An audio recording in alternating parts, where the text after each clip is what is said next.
Cendrillon et le clocher. Il était une fois, dans un pays lointain, une belle princesse nommée Cendrillon. Elle avait auprès d'elle 2 souris qui étaient ses meilleures amies. Le bal de demain va être tellement bien. Ta ta ta ta ta ta ta ta ta ta ta ta ta ta ta ta. Vous pensez que je devrais mettre mes souliers de verre demain? Oui, bien sûr.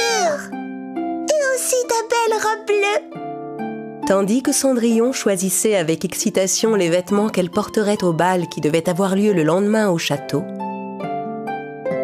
sa méchante belle-mère et ses 2 vilaines filles venaient justement de recevoir une lettre qui les invitait à la fête.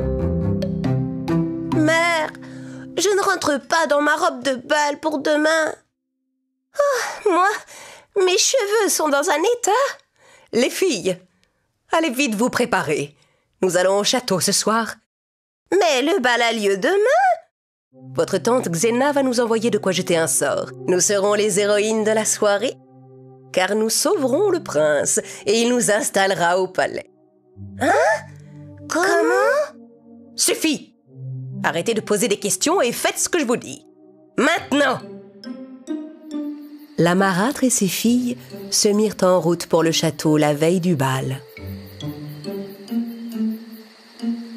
Le hibou de la sorcière Xena vint à leur rencontre, tandis qu'elle traversait la forêt.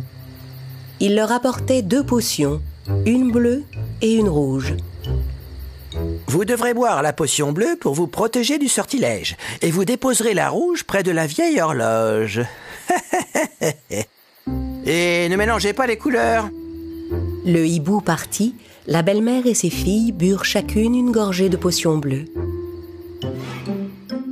Puis elles se remirent en route et pénétrèrent discrètement dans la grande salle de bal du château. La mère déposa la potion rouge préparée par sa sœur, la sorcière Xena, au pied de la vieille horloge. La potion commença à s'évaporer et une épaisse fumée rouge se répandit dans la pièce, jusqu'à ce qu'il ne reste plus une goutte. D'ici exactement 12 heures, quiconque mettra le pied dans la grande salle du palais sera pétrifié comme une statue. Quand ce sera au tour du prince Léo, nous le délivrerons avec la potion bleue. Et il nous demandera de venir nous installer au château parce qu'on lui aura sauvé la vie. Leur terrible plan mis en place, la méchante marâtre et ses filles quittèrent discrètement le château et rentrèrent chez elles. Le lendemain, Cendrillon sortit de sa chambre pour se rendre dans la salle de bal, en emmenant ses petites souris avec elle. Il y avait déjà tellement d'invités que la salle de bal était remplie de couples qui dansaient. Cendrillon vit le prince traverser la foule pour venir vers elle, les yeux pleins d'amour. Mais au moment où ils allaient se rejoindre et commencer à danser, le prince s'arrêta soudain, comme pétrifié, et resta sur place sans bouger. Cendrillon ne comprenait pas ce qui lui arrivait. « Mon prince ?» Le prince ne faisait plus un geste, il ne bougeait même pas les yeux. « Mais qu'est-ce que tu as ?» Cendrillon, regarde tous les gens. Plus personne ne bouge. Cendrillon parcourut la salle de bal et vit que, comme le prince, tous les invités étaient figés comme des statues.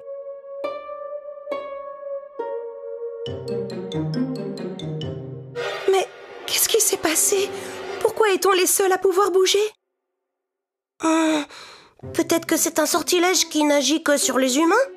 Et peut-être que toi, tu es protégé par tes souliers de verre? Mozzarella avait raison. Les chaussures de Cendrillon la protégeaient des mauvais sorts. Mais la princesse, qui avait bon cœur, était triste d'être la seule à être protégée. Elle voulait aider les autres. Regardez par là, cette horloge a quelque chose de bizarre. Quand Cendrillon s'approcha de l'horloge, elle fut entourée d'une épaisse fumée rouge.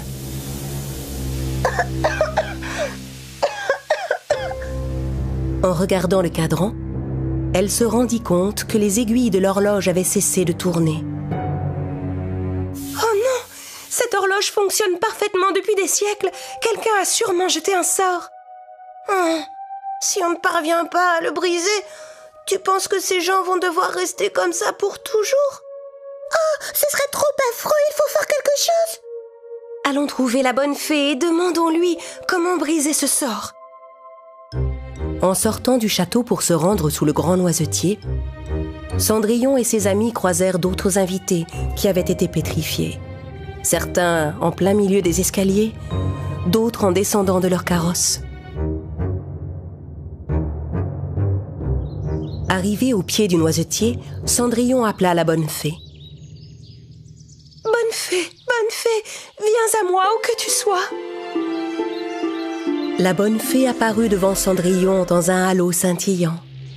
« Cendrillon, tu sembles inquiète, tu as des problèmes? Que se passe-t-il? La vieille horloge de la salle de bal ne fonctionne plus et tous les gens qui sont au palais ont été pétrifiés comme des statues. » C'est sûrement un puissant sortilège. C'est très grave d'arrêter une horloge qui marche depuis des siècles, plus ancienne que les fées. Seul un énorme bruit pourra la remettre en marche. Un énorme bruit? Comme du bois qui se casse? Ou comme un coup de tonnerre? Plus fort encore, comme le tintement d'une immense cloche qui rappellera à l'horloge son propre son. Mais bien sûr, allons au clocher, là-bas nous pourrons sonner la grande cloche. Oui, mais attention, tu devras faire sonner la grande cloche 12 fois. Dépêche-toi. Cendrillon siffla pour appeler son amie la colombe géante et grimpa sur son dos avec ses 2 souris pour s'envoler vers le clocher. Au même moment, la méchante belle-mère et ses 2 filles en robe de bal se dirigeaient à nouveau vers le château. « Tu crois que le sortilège a fonctionné, mère ?» Oui, c'est certain, les 12 heures sont déjà écoulées maintenant. Cendrillon arriva enfin au pied du grand clocher.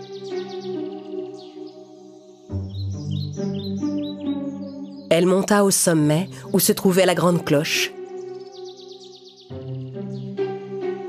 Elle attrapa la corde pour sonner la cloche, mais elle ne parvint pas à la faire bouger. Oh, c'est trop lourd. Je n'arrive même pas à la remuer. Comment je pourrais la faire sonner 12 fois? Cendrillon rassembla toutes ses forces et essaya à nouveau. Elle réussit à bouger légèrement le balancier, mais pas assez pour faire sonner la cloche. La colombe blanche, pour aider Cendrillon, se mit à agiter ses ailes en face de la cloche pour faire du vent.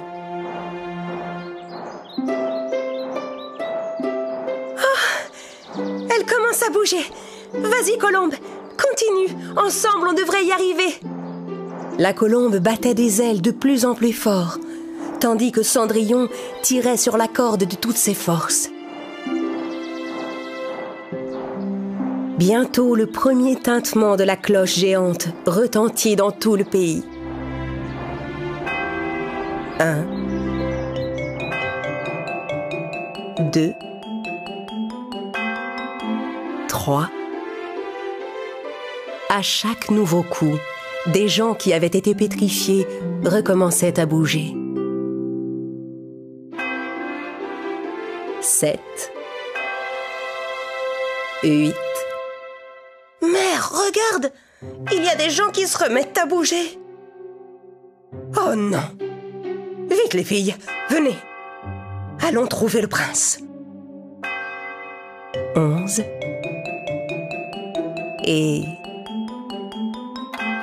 au 12e coup de cloche, la vieille horloge du château se remit en route. J'espère que maintenant tout est redevenu normal au palais. Grâce à Cendrillon, les gens retrouvèrent leur liberté de mouvement et se remirent à danser comme si rien ne s'était passé. Le prince, lui, en se réveillant de son sort, fut très surpris de trouver Anastasie devant lui, au lieu de Cendrillon.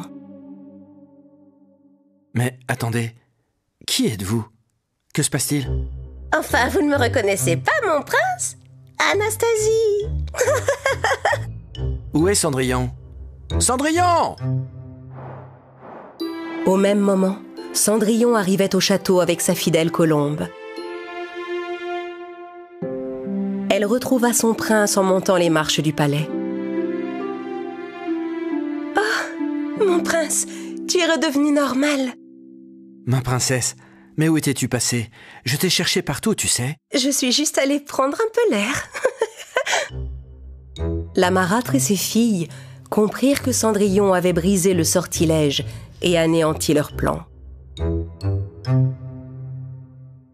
Alors qu'elles essayaient de quitter discrètement le château, elles furent rattrapées par Cendrillon.